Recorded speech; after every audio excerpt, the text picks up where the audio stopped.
Weekday morning house calls. Sponsored by UK Healthcare. Welcome back to Mountain News This Morning. Today we're being joined by Robin Napier with UK Healthcare. Thanks for joining us. Thank you for having me. And today we're talking about family counseling. Now, what exactly is family counseling and how does that work?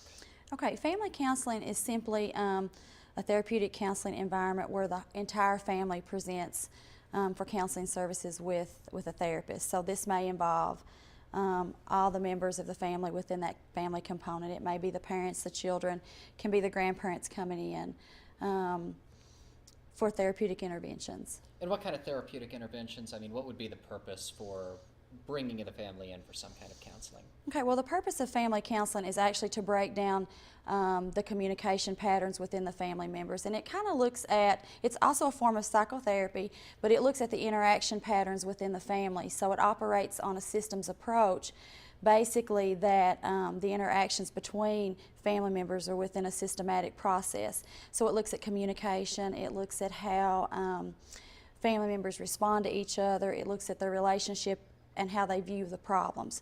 For example, one family member may have a view of the, quote, problem at hand versus different than the other family member. And that's basically what it does, is it allows each family member to be able to discuss from their perspective what the problem is. And what kind of benefits do you see from families having this kind of counseling? The benefits from family counseling is that it allows a safe area for all family members to discuss their concerns within the family in a safe environment.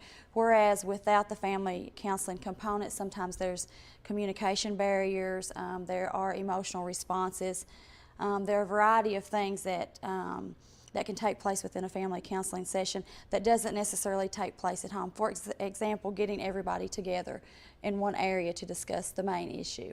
Okay. How might it differ from individual counseling other than the obvious, there's more people involved? Okay, well, family counseling does differ from individual counseling because it focuses on the family unit as a whole versus the individual, and it focuses on each family member's perspective of what the problem may be. Sessions tend to range anywhere between 5 to 20 sessions on average for family counseling, which can be a little bit more than a person receiving individual counseling. It just depends on the situation. Okay, and how do you know if you might benefit or your family might benefit from this kind of counseling? I think a family can benefit from family counseling if they are seeing a disruption in maybe their normal family functioning. If there is strong emotional responses, anger, if there's been a traumatic event that's taken place within the family, if they've seen some like again, disruption or substance abuse issues within the family. Anything that causes or creates the family to not operate on their normal course of family functioning, and they feel that they could improve that. All right, Robin, thank you, and we're going to continue with Mountain News This Morning in just a moment.